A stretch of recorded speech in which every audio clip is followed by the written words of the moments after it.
In this video, I'm going to show you how you can set up a buy-to-let company online so you can invest in property. I'm going to take you through a step-by-step guide on how you can do it. Okay, the first thing we're going to do then is we're going to go to the Companies House website. Then we're going to click on Set Up a Company.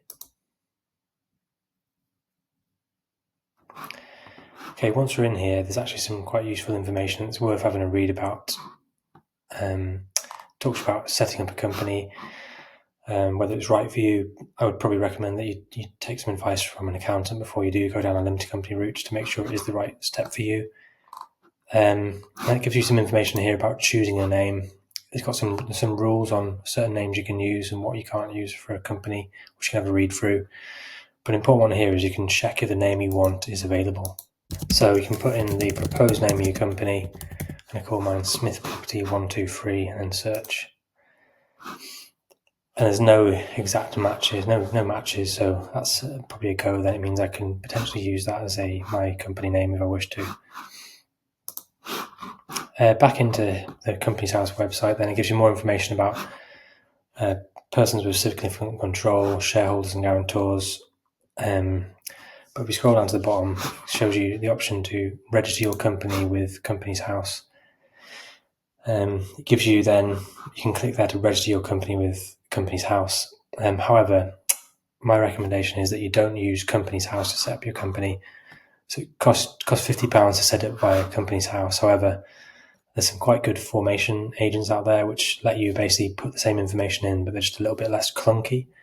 And actually, for one I'm going to show you now, for an extra £3, they make the process a lot more smooth, and also they give you documentation which Companies House wouldn't give you, like share certificates. So that's quite handy to have. So I'm going to take you over to that now, to the provider I would recommend now. Okay, so we're into now, this is First Choice Formations, and this is just one provider. There's lots of others. Got no affiliation with them whatsoever. It's just a company whose services I've used in the past. We clicked in Company Formations and then Limited Company Formation. There's lots of different options you can choose. They offer additional services on top of just setting up your company for you. However, just to keep things simple, all we're going to want to use today is Limited Company Formation. I'm going to click Selected and then Save and Continue. Cool, so we're going to put the details of the company in again. And we have to choose either Limited or Limited. It's up to you whether you use Limited or Limited in full. So bear in mind, you're probably going to be typing this name out multiple times. Probably easier to go with the shortest version, so Limited, but it's your call. Then click Search. Okay, and as with the Companies House tracker, it's showed us that this is available. I'm going to click Save and Continue.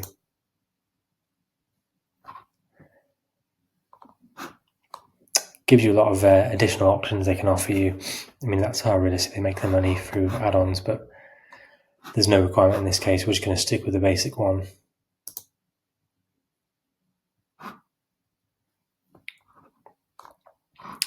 And then we go through now a series of pages where we include the information we need to set up our company. So what I'm going to do is I'm going to take you through that now. So we've already got a name, Smith Property 123 Limited. For property investment companies, in all cases, really, they're going to be limited by shares. There's no need to change. Now we're going to basically choose what our SIC code is, or what our company's primary economic activity is. So your company's SIC is its standard industrial classification. Basically, it's the code which is used so various different stakeholders, such as Companies House, can see what its primary economic activities are.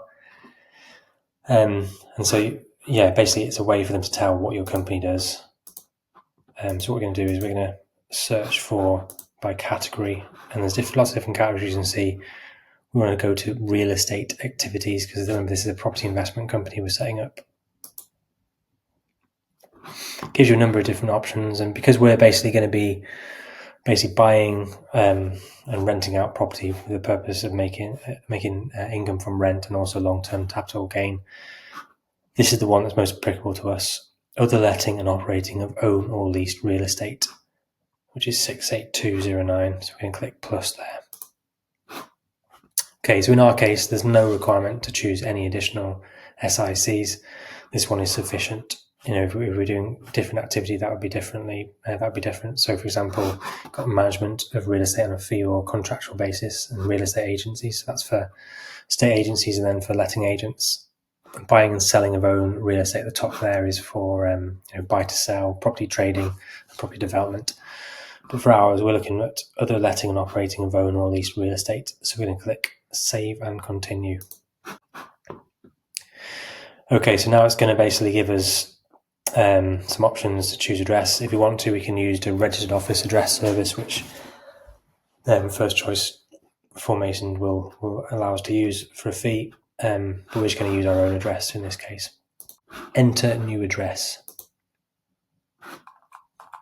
Okay, then simply going to do a postcode search.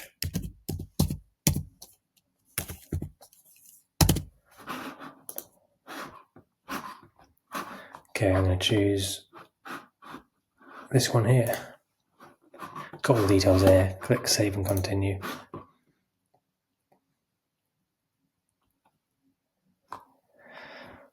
I'm going to click save and continue again. Again, it's always trying to upsell us. We don't need any of this, but it gives you an option to do a post office service. Again, we don't need this. Now we go into appointments. And so in most cases then it's going to be a person. So looking to select officers, shareholders, and persons with significant control. So if the company was owned by another company, it would be corporate, or another legal entity would be, for example, if a trust had a stake in the company. But in our case, we're assuming it's a single owner occupier, or potentially it's a two shareholders. So we're going to click person, and it basically gives you a bit of information here about persons with significant control. It's basically defined as it's a beneficial ownership of a company. So a PSC, or person with significant control, owns at least 25% of a company, and there's some legal requirements to identify PSCs of a company, and you do that through Companies House and who hold a register. It gives you information here of who qualifies as a PSC. So basically, for any owner kind of run business, realistically, you're going to be a PSC. Okay, so we're going to say it's one person setting up this company, and that person is going to be a director. So a director is an employee of the company, but essentially has responsibility to run that company on behalf of the shareholders. The shareholders own the company. Okay, so they're entitled to a share of the profits based on their shareholding. So again, like an owner-managed company, usually, and setting up, they're going to be a director and a shareholder, and also because you own over 25% of the company, you're going to be a person of significant control. There's no requirement to have a company secretary, so in this case, so we can just leave that blank. And then we have to click here to select that the shareholders confirm that the named officer has consented to act as the director or secretary. So you can't just put your mum or dad down and not tell them about it. That's what it's basically saying there. It needs to be somebody who's been appointed formally. So now we click next. I'm going to go at the bottom there, we're going to click create a new officer. Cool, then we're just going to put all their details in there. Okay, so I've just put some details in there. Just, details of the person who set up the company, so the director, officer's details. Put occupation, company director. You can put obviously what that person's job is, but the fact that they're a company director is a job in itself. So if you want to be a bit more confidential about what you do outside of property investing, you can just keep that as company director. Got to choose your residential address, so I come for the same address as the registered office, and then you've got to put some authentication questions. That's in case Companies House asks you some questions, so you've got to put some letters that only you would realistically know for security reasons. Okay, once that's all in, then click next. Cool. So again, it's asking you for more information here and trying to upsell you director's service. So just gone with the address that we've used previously, and I'm going to click next. At this point, you put how much this person has, how much ownership they have of the shares. So again, because this is, in this example, it's a single shareholder who's also director, they own 75% or more. If there was two company shareholders, then it would be sometimes easy to get mixed up. So if they both own 50-50, it's actually the first one there, so more than 25%, but not more than 50. It's not the middle one there, which some people sometimes make a mistake with. So, but in this case, because it's a single shareholder, it's 75% or more. Their voting rights are going to be the same. And they've got, because they're a majority shareholder, they have the right to remove the majority of board of directors. Does this officer have a controlling influence over the firms or members of the firms, which also has a controlling influence over? That's not applicable in this case. Does this officer have a controlling influence over the trust? No, so there's no trust involved in this case. So click next. And now we want to put in the kind of shareholding. So again, if it's a single shareholder company, you're probably best going off with not just one share, because one share, potentially in the future, you might be looking to give some of your shares to your children or to a spouse. So actually, it's a lot easier if you have more than one share. So I would just go for at very least 10 as a minimum. And just keep these as in pounds. And that's basically the nominal value of the shares. So nominal value is £10 total, so £1 per share.